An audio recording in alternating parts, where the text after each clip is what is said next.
Hello students, so today we are going to talk about limits, right?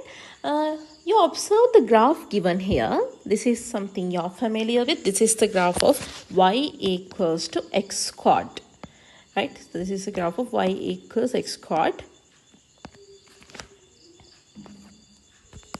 Y equals to x squared.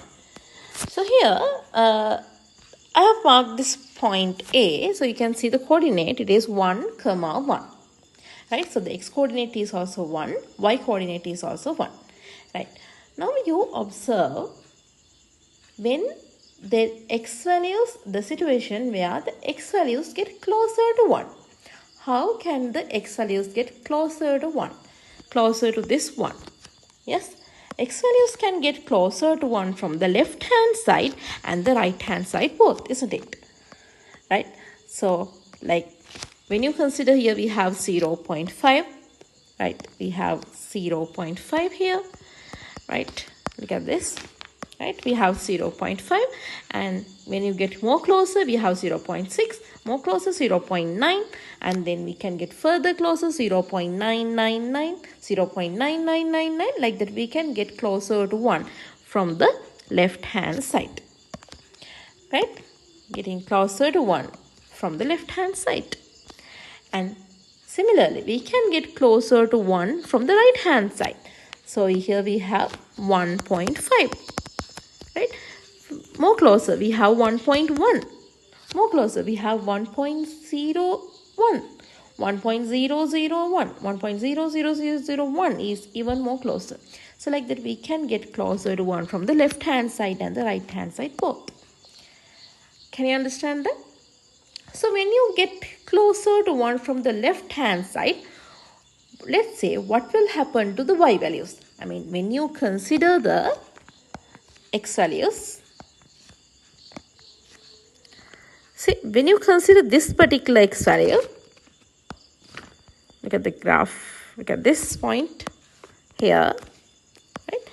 When you get closer to this, when you consider this x value, so on this graph, you have a point which is relevant to this particular x value, and with that we can find the relevant y value. That means the x and the y coordinates in that, relevant to that particular point. Clear? So this is for this x value, this is the y value. Now get more closer to 1. We will get this as the answer. Get more closer to 1, so much closer to 1. See, we are getting this as the answer. Can you see? We can get further closer, right? So can you see these values tends to plus 1 of the y. The y value or y values also tends to 1, right? When the x value get closer to 1, the y values also get closer to 1. Similarly, let's look from the other way. Like when we get closer to 1 from the right hand side, right? Right, so we will get this as the answer itself, right? I will get more closer. We will get this as the answer. I will get more closer to this. We will get this one as well. Can you see again from when you get closer to 1, from the right hand side, okay? The values of relevant to those lines, those points, the y values relevant to those points also get closer to 1 on the y-axis. Is it clear? Right. So we can represent this fact like this. We can write it like this. When x approaches 1 from the left hand side, we represent it like this today. Limits of y when x tends to 1 from the left hand side. Okay, so you can just keep in your mind like from the negative side, right? So 1 minus that represent from the left hand side. So when the x values tends to 1 from the left hand side, the y value tends to what? The y value get closer to plus 1. Clear? As well as when x approaches 1 from the right hand side, what will happen? Limits of, how to write? Limits of y we are finding what happens to y. To which value does the y approaches when x tends to 1 from the right hand side. So there also we get 1. Okay, now here you can see limits of y when x tends to 1 and 1 from the left hand side is equal to limits of y when x tends to 1 from the right hand side. Okay, so left hand side equals to right hand side limits. So we generally present this one as limits of y when x tends to 1 from whatever the sides. We represent it as limits of y when x tends to 1 is equal to 1. So both these values, you got that they are equal to 1. So we can generally write, therefore, the limits of y when x tends to 1 equals to 1. So keep in your mind, limits exist when the x value limits exist when the right hand side limits and the left hand side limits, if they are equal, then we say that the limits exist. So we can define limits like this. We can just define the way that we represent limits like this, right? Let L be the value, let capital L be the value that fx approaches, right, when x tends to a. When x tends to a. When the x value get closer to a, let capital L be the value that fx get closer. So we represent it like this. We represent it like this. Limits of fx when x tends to a is equal to L. Value of fx when x get closer to a is equal to L. Is it clear? Okay, now you can further observe this the graph. This is a part of the graph actually, right? You can observe the way it varies here.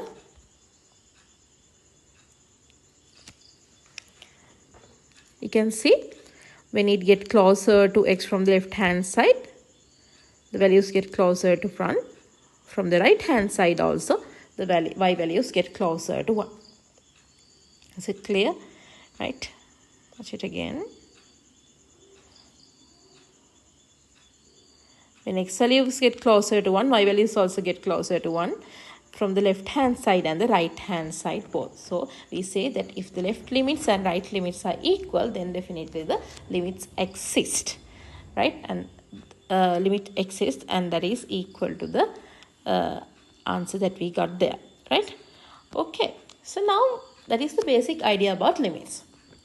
Now when you're finding limits, you should know some rules. Right.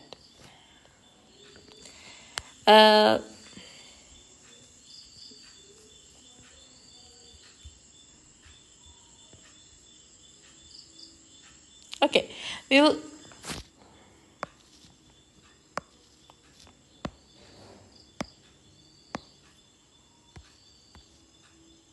we'll write the properties of limits here. Properties of limits.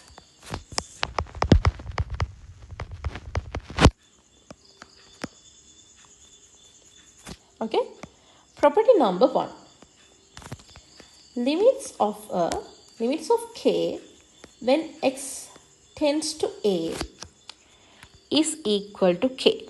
Here, k is a constant.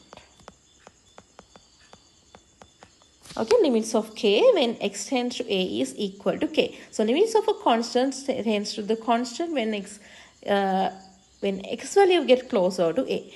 Now you just observe. Now let y equals to k be the graph.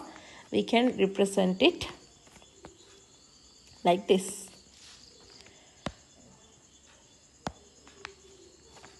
We can represent it like this. Okay, for example, let's say y equals to 3. So my question is limits of 3 when x tends to 1. When x get closer to 1, what is the value of 3? That is my answer. That is my question. Okay, so you see when the x values get closer to 1 from the left hand side and right hand side both, what happens to these y values? Y values still remains the same as 3. They does not change. So that's why we say that answer is 3. Clear? Y values, it is just always a constant. It is also 3. Right? So actually the value that x tends does not matter here because y is independent of x. Clear? Here k is independent of x. So the change of x does not matter. Therefore we are getting k as the answer. So when keep in your mind, when you find the limits of a constant, when x value tends to some particular value, so definitely you will get the answer as k itself. That is property number 1. Okay. Right. Number 2. So you have a certain function. Here you have a certain function and this is multiplied with a k, I mean a constant. So we can take this k out and write the limits. K into limits of fx when x tends to a. Clear? Number 3. You have sum of limits or else you have a subtraction of limits when x tends to a. So we can write limits of fx when x tends to a. We can find them separately and add limits of gx when x tends to a. Same as that, we can do this for the subtraction also. Right? So I'm not going to write 2 for that. Same thing happens. Right? Then when it comes to multiplication, let's say we have limits of fx times gx. Right? So this is limits of this, we can write as limits of fx when x tends to a times limits of gx when x tends to a. We can separately multiply and write. Clear? We can separately multiply and write. We can separate them. Okay. Number 5. Limits of fx over gx. Let's say we have a division when x tends to a. We can write this. We can write this on also. Limits of fx when x tends to a over limits of gx when x tends to a. But we can write this. There is a condition. For these ones we don't have a condition. But for this one we have a condition. That is limits of gx when x tends to a is not equal to 0. Then only we can we can separate like this. If this denominator does not tend to 0. Okay, if the denominator does not tend to 0, once you find the limits, if the answer does not tend to 0, then we can separate and write. Okay, and there are three more important ones actually. This one, number 6. Okay, we have limits of fx when x tends to a. We can write this as limits of fx. We can find limits of fx when x tends to a and then square the answer. Clear?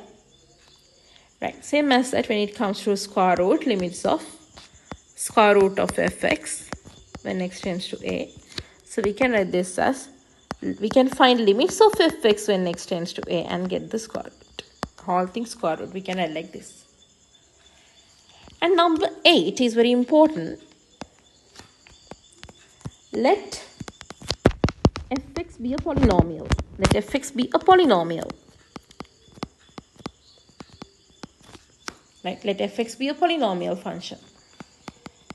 You know what are polynomial functions? Right? So let fx be a polynomial function. So then put the limits of fx when x tends to a is equal to fa. Right? We can directly substitute, for example. Now the previous example also the same as that. Now this is a linear function. Limits of x squared when x tends to 1. What we got as the answer? We got the answer as +1. See, when the x value get closer to 1, this will, what happens to this? This will be 1 squared. See, if x values get closer to 2, how about this value? What happens to this? This will get closer to 2 squared, 4. Clear? So if it is 2 here, your answer will be 4. So what we are doing is actually we can go for a direct substitution. ඒ කියන්නේ ඔයා මෙන්න මෙතන ඉන්න value එක. ඒ කියන්නේ x tends to 2 නේ. එතකොට 2 එක ඔයා ගිහලා මෙන්න මෙතනට substitute කරලා කෙලින්ම answer එක ගන්න පුළුවන් when it is a linear function. For example, another example, this one. See, we have limits of x squared plus 3x when x tends to 1. So we can write the answer as 1 squared plus 3 into 1. Okay, 4. Can you understand? So when it is a polynomial function, you can directly substitute and get. So there are some other cases also when you can directly substitute and get, but still sometimes you may get undefined conditions, right? Okay, let's go to that kind of one, right? Okay, so this is about the properties, right? This is all about the properties. Right, so from the next video, I will teach you the question patterns. Right. Bye.